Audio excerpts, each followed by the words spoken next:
Greetings and welcome to another edition of Science Sunday here in our capital city at the Connecticut Science Center, joined this morning by Chase. Good morning. Good morning. How you doing, Mark? Doing well. So back in early April, we had an earthquake in New Jersey that many people here in Connecticut felt. Yeah, which was a little out of place. So I thought today we could talk about what a building needs to be to help them be a little, not immune to earthquakes. We can't be fully immune to earthquakes, but how sturdier. to be, sturdier. Because that might not be something we're thinking about as much. But, you know, if you're living in California, anywhere along where earthquakes happen, things you gotta consider more. Okay. So to do that, I have our earthquake table here. Essentially, all this is there's a motor that is attached underneath, and when it turns on, it starts to spin, and that will make the table shake via the springs in the four corners. So we're going to create our own earthquake today. Yeah, and to create our own earthquake for our test, we are actually going to use spaghetti and marshmallow buildings. Love it. So we're going to start with the basic, just a cube. Maybe if you've ever drawn a house before, you might have just drawn a cube. And we're going to see how well does it stand up if it's in an earthquake. Okay. So I'm going to go ahead and give this a turn on, and we're going to see what happens once this starts shaking. All right. Turn that on, let it start to build up. So in earthquakes, as it starts to shake, the buildings kind of move with the earthquake. I'm going to let that run for like another 10-ish seconds.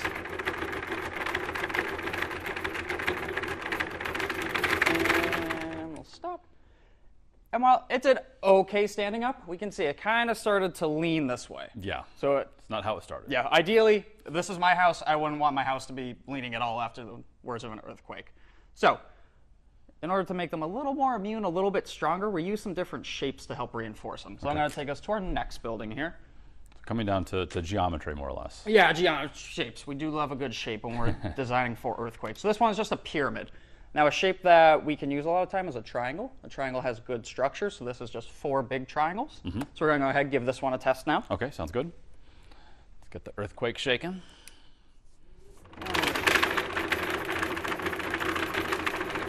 And as you can see, not much movement right now. No.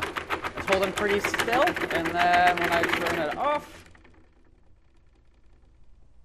it's pretty much in its same original shape, not too movement. Absolutely. So, triangles have a good structure, the stability. So when the earthquake happens, the building is moving, and those triangles are good at dispersing the movement away from the integral parts to the building, so they're a little more stable. So we're going to apply that by adding some supports to a cube.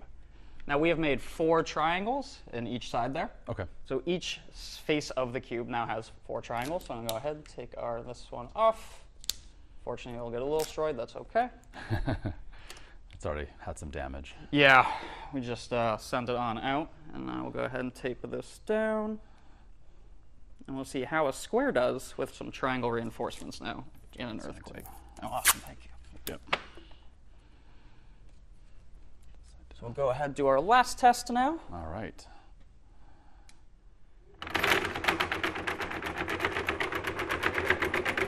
Looking pretty good. Yeah, and it is, we're getting very little movement. We're still shaking because we still want to move a little bit with the earthquake, but turning it off, we're pretty much in the same shape. So just by adding 2 cross supports going across, we made our square infinitely stronger now. Okay. Good stuff. So always neat live science things happening here at the Science Center, and we should point out next weekend, of course, Memorial Day weekend. Yes. Special things happening here. Yeah, so for Memorial Day weekend, for any active duty or retired military, military individuals, they will get free access to the Science Center, get a free ticket, and their families, everyone else will pay kids price, so they come along with them.